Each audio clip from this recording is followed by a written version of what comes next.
Our channel एजुग्रेबर और आप सबका स्वागत है फिर से हमारी एक नई शानदार वीडियो में। जैसे कि आप लोग मेरी स्क्रीन पर देख ही रहे होंगे कि आज की वीडियो होने वाली है किस बारे में।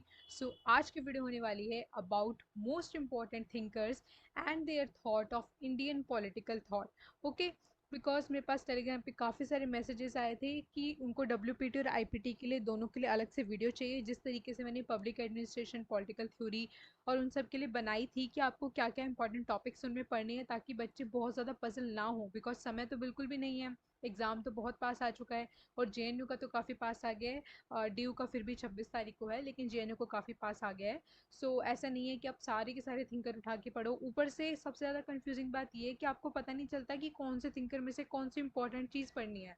आप पूरे का पूरे थिंकर को पढ़ने बैठ जाते हो, उसकी पूरा लाइफ स्केच को पढ़ने लग जाते हो, जो भी उसकी लाइफ में हुआ सब कुछ पढ़ने लग जाते हो, लेकिन वो सब आपको पढ़ने की ज़रूरत नहीं है from point of view of exam. Okay, तो आपको ऑब्जेक्टिव जो एग्ज़ाम आएगा उसमें टिप किस टाइप के क्वेश्चंस आते हैं वो समझने के लिए मैंने आपके लिए ये वीडियो स्पेशली बनाई है आपकी डिमांड पर, ताकि आप लोग जो है ज़्यादा पजल होकर ना फंसो, बिकॉज एग्ज़ाम में बिल्कुल भी समय नहीं है और मैं नहीं चाहती कि आप लोग अपना समय बर्बाद करो। मैं आज इस तरीके से जो है थॉट और उनकी थिंकिंग को बताऊंगी जो आप जस्ट 2 और 3 आवर्स में पूरा का पूरा जो है आईपीटी आपका प्रिपेयर हो जाएगा अच्छे से। इस तरीके से मैंने ये वीडियो को फॉर्म किया है ताकि आपको काफ़ी ज़्यादा आसानी हो जाए एग्ज़ाम में। इसलिए अगर आप प्लीज़ चैनल पे नए हो तो सब्सक्राइब जरूर कर लेना और आगे जो बेल आइकन उसको प्रेस कर लेना ताकि आपको सारी की सारी इस तरीके की अमेजिंग वीडियो की नोटिफिकेशन मिलती रहे। और हाँ, जैसे कि अभी हमारे चैनल को स्टार्ट हुए ज़्यादा समय नहीं हुआ है, लेकिन जो भी एस्पिरेंट्स नेक्स्ट ईयर के लिए प्रिपेयर करने वाले हैं, चाहे वो डीयू के लिए हो गया, जेएनयू के लिए हो गया, UPSC optional, UGC net, DSSB और भी जो भी कॉम्पिटेटिव एग्जाम आते हैं जिनमें भी पॉलिटिकल साइंस आता है, अगले साल से मैं एक प्रॉपर अच्छे तरीके से पूरा स्टार्ट करने वाली हूँ जिसमें मैं आपको टॉपिक बाय टॉपिक पूरे मंथ का रिवीजन करवाऊंगी। जैसे कि आईपीटी में आपको सारे थिंग करवाऊंगी मैं, डब्ल्यूपीटी में, यानी कि एक तरीके से आपका पूरा सिलेबस मैं करवाने की कोशिश करूंगी यूट्यूब पर ही, वो भी फ्री। बिकॉज काफ़ी सारे बच्चे जो है पे नहीं कर सकते, लेकिन मैं नहीं चाहती कि वो लोग ऐसे बेनिफिट से दूर रहें। बट अभी ये पॉसिबल नहीं है बिकॉज एग्जाम इतना पास आ गया है। तो मैं अभी आप लोगों के लिए ऐसी ट्रिक की वीडियोस लेकर आऊँगी जो आपको फटाफट से माइंड में क्लिक हो जाए और आपको जो है एग्जाम में हेल्प कर सकें। आज के वीडियो अगर पसंद आए तो लाइक, कमेंट और शेयर ज़रूर करना और कमेंट करके बताना, बिकॉज आपके कमेंट मेरे लिए काफ़ी ज़्यादा मायने रखते हैं और उसी से मुझे पता चलता है कि आप लोग को वीडियो का क्या इम्पैक्ट पड़ रहा है या फिर आप लोगों को पसंद आ रही है या नहीं। तो प्लीज़ कमेंट करके ज़रूर बताया करिए। और अगर आप चाहते हो किसी नई वीडियो मैं लेकर आऊँ किसी आपके डिमांड के टॉपिक पर, तो आप मुझे टेलीग्राम पे ज्वाइन कर सकते हो।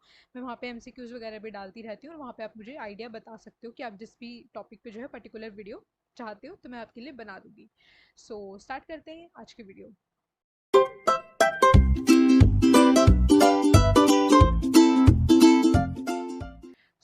सबसे पहले थिंकर जो हमारे हैं वो मैंने गांधी जी लिए हैं। गांधी जी के बारे में तो कौन नहीं जानता। गांधी जी के बारे में आपको वैसे सब कुछ पता होगा, बट एग्जाम के पॉइंट ऑफ व्यू से आपको किन चीज़ों पे ध्यान देने की ज़रूरत है वो मैंने यहाँ पे लिखी है। जैसे कि उनका जो स्वराज का कंसेप्ट था और स्वराज जो है तिलक का भी कंसेप्ट है, तो इसलिए जो दोनों में डिफरेंस है वो समझना काफ़ी ज़रूरी है। तो प्लीज़ आप तिलक और गांधी को जब दोनों को पढ़ोगे तभी आप दोनों के स्वराज को जो है डिफरेंस समझ पाओगे। लेकिन स्वराज का जो सबसे पहले कंसेप्ट है वो मोस्टली बच्चों को ये लगता है कि गांधी ने दिया था, लेकिन गांधी जी ने नहीं दिया था। गांधी जी से भी पहले तिलक जी बोल चुके थे कि Swaraj is my birth right and I shall have it. ये कोट उनका काफ़ी ज़्यादा फेमस है और काफ़ी ज़्यादा बच्चे जो हैं इस कोट को देखकर सीधा गांधी जी को मार्क कर देते हैं, लेकिन ये जो कोट है वो तिलक का है। तो इसलिए आपको दोनों के स्वराज में डिफरेंस पढ़ने के लिए उनका स्वराज पढ़ना पड़ेगा। उनकी बुक्स काफ़ी ज़्यादा इंपॉर्टेंट है, like my experiments with truth जो उनकी ऑटोबायोग्राफी भी है, फिर उनकी सेकेंड बुक का मुझे नाम याद नहीं आ रहा है। हिंद स्वराज है। ऐसे काफ़ी सारी बुक्स हैं उनकी जो आती रहती हैं। देन उनका क्रिटिसिज्म भी काफ़ी सारे लोगों ने कोट्स करे हैं गांधी जी के ऊपर क्रिटिसिज्म करते हुए उनके स्वराज का। उनका जो नॉन कॉपरेशन मूवमेंट था उनको लेकर, तो वो भी पढ़ने जो है ज़रूरी हैं। अगर समय ना मिले तो कोई बात नहीं, बट अगर पढ़ लोगे तो अच्छा रहेगा। उसके बाद जो नेक्स्ट मैंने यहाँ पे थिंक कर लिए हैं वो है तिलक। उनका जैसे कि मैंने आपको बताया कि उनका स्वराज आपको पढ़ना पड़ेगा ताकि आप उसको गांधी के स्वराज से जो है डिफर करके पढ़ सको। ठीक है। उसके बाद स्वदेशी के बारे में उन्होंने जो स्वदेशी मूवमेंट था उसके बारे में क्या क्या कहा है। उनका मानना था कि हमें अपने देश की चीज़ें यूज़ करनी चाहिए। अगेन वही बच्चों को कन्फ्यूजन होती है गांधी और तिलक में, तो वही डिफरेंस समझने के लिए आपको दोनों को जो है सेपरेटली पढ़ना पड़ेगा।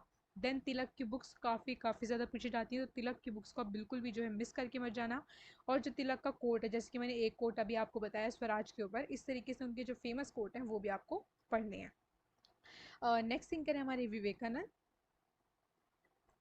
जिनका रियल नाम था नरेंद्र नाथ दत्ता। बिकॉज कई बार हो सकता है ये क्वेश्चन भी आ जाए कि उनका रियल नेम क्या था। वैसे अब तक मैंने कहीं देखा तो नहीं है, बट आपकी जनरल नॉलेज के लिए अच्छा है जानना।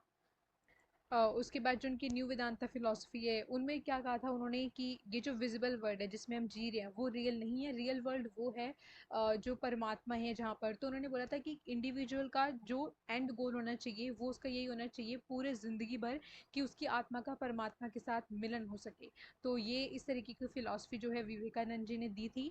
देन आपके आते हैं next m n Roy, again very very important, जिनका रेडिकल ह्यूमनिज्म तो इतनी बार पूछा गया है, like I didn't even counted कि कितनी बार ये जो है डिफरेंट डिफरेंट एग्जाम्स में पूछा गया है। तो आपको उनका रेडिकल ह्यूमनिज्म पढ़ के जाना है।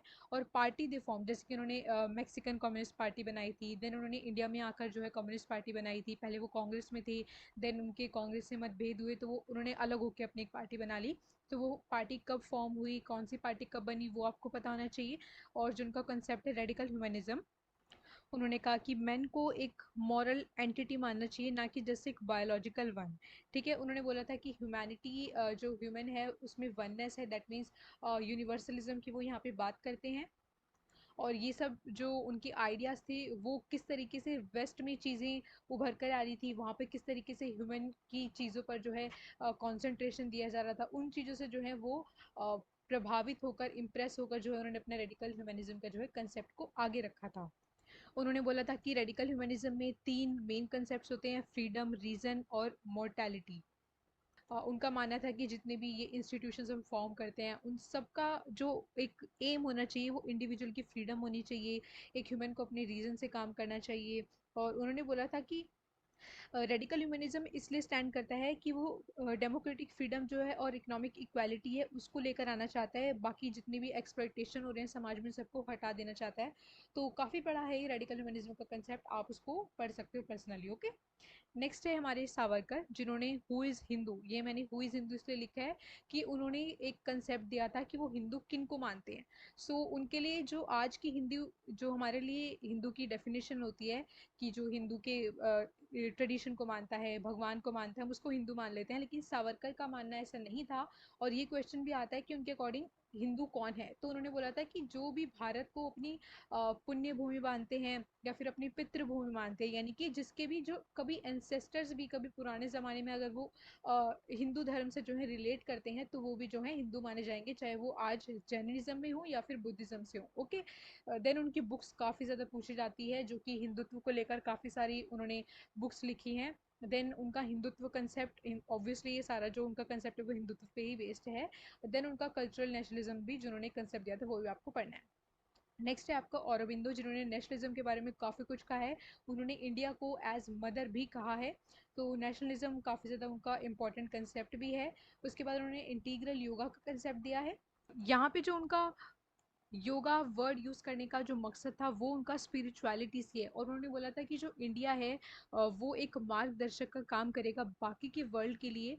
वो चाहते थे कि जो इंसान का माइंड है एक वो सुपर माइंड बन जाए, जिसमें जो है योगा उनकी हेल्प करेगी। इसी को दर्शाते हुए उन्होंने जो है 5 तरीके की अपनी योगा भी बताई थी, जिसमें उन्होंने जन योगा, भक्ति योगा, कर्म योगा, राज योगा और तांत्रिक फिलॉसफी, ये 5 आपको पता होने चाहिए। ये भी पूछे जाते हैं कि कौन सा है या कौन सा नहीं है, तो ये भी आपको पढ़ना है। और नेशनलिज्म पे तो उन्होंने काफ़ी कुछ बोला है। नेशनलिज्म उनका मानना था कि जस्ट एक ह्यूमन मेड कंसेप्ट नहीं है, नेशनलिज्म भगवान के द्वारा दिया गया है, एक ऐसा कंसेप्ट है जिसके लिए हमें जीना चाहिए। यानी कि नेशनलिज्म को पाने के लिए, नेशनलिज्म के लिए हमें जो करना चाहिए, वो जो कर सकते हैं वो हमें करना चाहिए। तो नेशनलिज्म के लिए उनको इतना कुछ कहने के लिए उनको प्रॉफिट ऑफ नेशनलिज्म भी माना जाता है। नेक्स्ट है आपके राजा राम मोहन सॉरी राम मनोहर लोहिया, जिनका जो कंसेप्ट था वो था न्यू सोशलिज्म। दैट मीन्स उन्होंने सोशलिज्म को एक नए तरीके से बताया था कि हम सोशलिज्म को किस तरीके से पा सकते हैं। जिसको सक्सेसफुल बनाने के लिए उन्होंने 4 पिलर ऑफ स्टेट का जो है कंसेप्ट दिया था, जिसमें जो 4 पिलर आते हैं वो है आपके विलेज, डिस्ट्रिक्ट, प्रोविंस और सेंटर। उनका मानना था कि ये सब मिला के जो है एक स्टेट है। ओके। इसी के साथ उन्होंने 6 फंडामेंटल एलिमेंट्स भी बताए थे कि न्यू सोशलिज्म में किस तरीके की जो है चीज़ें होनी चाहिए, जिसमें उन्होंने बोला था कि अडल्ट फ्रेंचाइज होना चाहिए, सिविल डिसोबीडियंस करने के लिए जो है अगर अगर किसी चीज़ के प्रकार आपकी प्रति आपकी अगर असहमति है तो उसके लिए जो आपको अपना रिस्पॉन्स दर्शाना चाहिए वो गांधी जी के सिविल डिसोबीडियंस की तरह दर्शाना चाहिए। और एक डिग्निटी होनी चाहिए सब लोगों के अंदर, दूसरों के राइट के लिए भी इकोनॉमिक इंटरडिपेंडेंस होनी चाहिए। तो इस तरीके की जो है 6 उन्होंने एलिमेंट्स दिए थे जो उनके न्यू सोशलिज्म में वो देखते हैं। देन उनकी जो बुक्स हैं वो भी काफ़ी ज़्यादा इंपॉर्टेंट हैं, वो भी आपको पढ़नी है। और कुछ कोट्स भी आपको पढ़ने हैं, जैसे कि उन्होंने बोला था कि Marxism is the last weapon of Europe against Asia. That means उनको कम्युनिज्म बिल्कुल भी नहीं पसंद था। उनको नहीं पसंद था कि जो कम्युनिज्म में है वो सोशलिज्म के जो चीज़ें हैं उनको लेकर जो है कम्युनिज्म को आगे बढ़ा रहे हैं। तो वो सोशलिज्म और कम्युनिज्म को बिल्कुल अलग करके देखते थे, और कम्युनिज्म की जो चीज़ें थी वो सोशलिज्म से बिल्कुल बाहर करके देखना चाहते थे। ओके। सो नेक्स्ट कंसेप्ट है हमारा Tagore. Tagore again very very important thinker, और उन्होंने जो बोला उनका जो फेमस आइडिया है वो है आपका सिंथेटिक यूनिवर्सलिज्म, जिसको हम यूनिवर्सल ह्यूमनिज्म भी बोल देते हैं। तो वो भी आपको पढ़ना है। देन उनकी कुछ मेन जो बुक्स हैं, बुक्स तो उनकी मतलब काफ़ी ज़्यादा इंपॉर्टेंट हैं, जो आपको ज़रूर पढ़ के जानी है। और उसके बाद जो उनके कुछ कोट हैं इंपॉर्टेंट वो भी आपको पढ़ने हैं। और साथ ही साथ आपको ये भी पढ़ना है कि जो गांधी जी हैं उनको जो महात्मा का जो टाइटल है वो भी टैगोर ने दिया है। तो ये क्वेश्चन भी आता है कि गांधी जी को जो महात्मा का जो वो है टैग है वो किसने दिया है, तो वो दिया है टैगोर ने। सो चलते हैं अपने नेक्स्ट सिंगर की तरफ। Next is Ambedkar. Very very important. आप सबको पता होगा अम्बेडकर जी के बारे में कि उन्होंने अनटचेबिलिटी के बारे में कितना कुछ बोला है, बिकॉज वो खुद भी अनटचेबल थे और वो बचपन से ही इन चीज़ों को देख रहे थे। और उनका जो अनटचेबिलिटी के खिलाफ जो वर्क था वो बचपन से ही शुरू हो गया था, जब उन्होंने स्कूल में जाने से मना कर दिया था। तो इस तरीके से उनकी जो थिंकिंग थी वो बचपन से ही काफ़ी ज़्यादा ब्रॉड लेवल की थी, और उन्होंने आगे चल के इसके लिए काफ़ी ज़्यादा वर्क भी किए, जिसके लिए उनको आपको जो इंपॉर्टेंट बुक्स हैं वो आपको पढ़नी है, जैसे कि अनटचेबिलिटी को लेकर जितनी भी उन्होंने बुक्स अपनी लिखी हैं वो काफ़ी ज़्यादा इंपॉर्टेंट है। देन उनके कोर्स ऑन कॉन्स्टिट्यूशन, जैसे कि उन्होंने जो आर्टिकल 32 है उसको इंपॉर्टेंस देते हुए उनका एक काफ़ी बड़ा सा स्टेटमेंट है, वो मुझे एग्जैक्टली याद नहीं आ रहा है, बट आर्टिकल 32 को उन्होंने काफ़ी ज़्यादा एक तरीके से सोल माना था पूरे कॉन्स्टिट्यूशन का। और उनका ये कोट भी फेमस है कि उन्होंने बोला था कि अगर कॉन्स्टिट्यूशन का मिसयूज़ होते हुए अगर मुझे कभी दिखेगा तो I shall be the first to burn it. तो ये भी उनका जो है फर्स्ट वो इम्पॉर्टेंट जो है कोट था। तो अंबेडकर जी के जो जो वर्क हैं यानी कि जो बुक्स हैं वो उनके आपको क्रोनोलॉजिकली ऑर्डर भी याद रखने हैं, बिकॉज अंबेडकर के मैंने कई सारे क्वेश्चन देखे हैं जहाँ पे उनकी जो बुक्स है वो क्रोनोलॉजी के अकॉर्डिंग आपसे पूछी जाती हैं, जैसे मतलब कि जो है पब्लिकेशन ईयर के अकॉर्डिंग आपको उनको असेंडिंग डिसेंडिंग ऑर्डर में जो है उनको लगाना होता है। तो आपको उनकी बुक्स के जो ईयर हैं वो भी आपको पता होने चाहिए। जैसे कि शुद्रास के ऊपर भी उन्होंने लिखा है अपनी बुक में, एनिलेशन ऑफ कास्ट भी लिखा है। तो इस तरह की काफ़ी सारी बुक्स हैं। सो नेक्स्ट है हमारी Pandita Ramabai. Very very important thinker, because जब हम इंडियन पॉलिटिकल थिंकर्स की बात करते हैं तो उसमें फेमिनिस्ट व्यू वाले थिंकर काफ़ी ज़्यादा कम हैं। तो उनमें जो सबसे ज़्यादा उभर कर जो आती है वो है पंडिता रमाबाई, जो आपको पढ़नी है। उनके फेमिनिस्ट व्यूज़ पढ़नी है कि किस तरीके से उनके जीवन में इतनी सारी कठिनाइयाँ आई। अगर समय हो तो प्लीज़ उनका लाइफ स्केच ज़रूर पढ़ना कि उनकी ज़िंदगी में उनके साथ क्या क्या चीज़ें हुई, बिकॉज जब मैंने पढ़ा तो मुझे बहुत हार्ट टचिंग लगा, बिकॉज उनकी स्टोरी इतनी ज़्यादा मतलब कठिनाइयों से भरी हुई थी। अगर आप उनका लाइफ स्केच पढ़ोगे, और काफ़ी ज़्यादा इंस्पायरिंग है सभी के लिए, स्पेशली वुमेन के लिए, कि किस तरीके से उन्होंने अकेले पूरे समाज के खिलाफ स्टैंड लिया, किस तरीके से वो इतनी छोटी उम्र में उन्होंने अपने माता पिता को खो दिया। उसके बाद उन्होंने एक नीच जाति की जो यानी कि उस समय के अकॉर्डिंग जिस जातियों को जो निचला माना जाता था, एक निचली जाति के इंसान से शादी की रही। और उसके बाद वो किस तरीके से बहुत ही छोटी उम्र में विधवा हो गई, और एक बच्ची के साथ उनके साथ उसके उस समय उनके पास दो जिम्मेदारी थी, अपनी और अपने बच्ची को संभालना। फिर भी वो जो है पढ़ाई करने के लिए अमेरिका गई, और वहाँ पर जाकर उन्होंने जो है जितना भी उन्होंने फ़ंड कलेक्ट किया था उस फंड को कलेक्ट करके वो वापस इंडिया आए, और यहाँ पर काफ़ी सारे जो हैं वुमेन के लिए ऑर्गेनाइजेशंस खोले, सभाएं खोली। तो काफ़ी ज़्यादा इंस्पायरिंग स्टोरी है उनकी, आपको पढ़ना चाहिए, अगर आपको समय मिले तो ज़रूर पढ़ना आगे। बट अभी के लिए जो है उनके फेमिनिस्ट व्यूज़ आपको पढ़ने हैं। उन्होंने विधवा के लिए कितना ज़्यादा काम किया, और खास करके उनका जो बुक है द हाई कास्ट वुमेन वो काफ़ी ज़्यादा फेमस है, यानी कि जहाँ पे जो लिखा है मैंने बुक्स, वो बुक्स काफ़ी ज़्यादा इंपॉर्टेंट है। द हाई कास्ट वुमेन उसमें सबसे ज़्यादा इंपॉर्टेंट है, जिसमें उन्होंने बोला था कि इवन जो छोटे जाति के लोग हैं, जो छोटी जाति की औरतें हैं, उनको फिर भी कहीं ना कहीं काम करने का मौका मिलता है, यानी कि कभी वो फार्मिंग में हेल्प कर रही होती हैं या फिर किसी और चीज़ में हेल्प कर रही होती है परिवार को। लेकिन जो हाई कास्ट की जो वुमेन होती हैं, यानी कि जो हिंदू में हाई कास्ट होती हैं, उनकी वुमेन को इतना ज़्यादा कंजर्वेटिव तरीके से रखा जाता है, बिल्कुल घर से बाहर नहीं जाने दिया जाता, बिकॉज उनको मर्यादा का उल्लंघन समझा जाता है अगर वो घर से बाहर जाकर या फिर घर के किसी बाहर के काम में, चाहे वो खेती क्यों ना हो, उसमें भी वो हेल्प नहीं कर सकती थी। उसके बाद जो भी उन्होंने सभाएं जो इस्टेब्लिश करी, उनके ईयर भी आपको पता होने चाहिए, वो भी आपसे पूछे जाते हैं। नेक्स्ट है आपका दीनदयाल उपाध्याय। इनसे क्वेश्चन इतने ज़्यादा नहीं पूछे जाते हैं, लेकिन इनका जो कंसेप्ट है वो है इंटीग्रल ह्यूमनिज्म, और बुक्स भी आपको पढ़नी है, जिसको बाद में एज अ ऑफिशियल डॉक्ट्रिन भी अडॉप्ट किया गया, जो कि उस समय पर भारतीय जनसंघ था। 1965 में उन्होंने एज अ डॉक्ट्रिन जो है उनके इंटीग्रल ह्यूमनिज्म को अडॉप्ट किया था, जो आज बीजेपी है, पहले वो भारतीय जनसंघ थी। उसमें उन्होंने जो है गांधी जी के 3 प्रिंसिपल्स को भी ऐड किया था, वो भी पूछे जाते हैं कि कौन कौन से थे, जिसमें थे सर्वोदय, स्वदेशी और ग्राम स्वराज। ये 3 प्रिंसिपल जो थे वो उन्होंने गांधी जी से अडॉप्ट किए थे। और देन जो उनकी बुक्स हैं वो आपको पता होनी चाहिए, इतनी ज़्यादा पूछी नहीं जाती हैं, बट फिर भी जो है आप सेफर साइड के लिए पढ़ लेना, ठीक है। देन उसके बाद आती हैं आपकी ज्योतिबा फुले। ज्योतिबा फुले के सबल्टन, यानी कि जो दलित हैं, अनटचेबल और दलित एक तरीके से काइंड ऑफ सिमिलर हैं, लेकिन जो दलित शब्द है वो ज्योतिबा फुले की वजह से ही जाना जाता है, बिकॉज वो खुद भी दलित थे, और उन्होंने दलितों के लिए इतना ज़्यादा काम किया और इतना ज़्यादा उनके लिए लिखा कि किस तरीके की जो परेशानियां हैं दलितों को झेलनी पड़ती हैं समाज में, तो वो सब आपको पढ़ना है। देन उनकी जो बुक्स हैं वो भी इंपॉर्टेंट है, वो भी आपको पता होनी चाहिए। नेक्स्ट है आपकी इकबाल। इकबाल की राइटिंग्स आपको पढ़नी है। इकबाल ने काफ़ी ज़्यादा अच्छे जो हैं चीज़ें भी लिखी हुई हैं, ऐसा नहीं है कि वो जस्ट जो है, जैसे कि सब लोग बोलते हैं कि उन्होंने पाकिस्तान के लिए जो है बोला था कि उनको एक अलग नेशन चाहिए, लेकिन अगर आप उनकी एग्जैक्ट स्टेटमेंट पढ़ोगे तो वहाँ पे कहीं पर भी पाकिस्तान शब्द का जिक्र नहीं था। उनका मानना था कि उन्हें भारत देश के अंदर ही एक अलग ऐसी जगह मिलनी चाहिए जो कि मुस्लिम बहुल हो, जहाँ पे जो है मुस्लिम लोगों की सुनवाई हो सके, यानी कि उनको जो है इंफीरियर फील ना हो भारत के अंदर।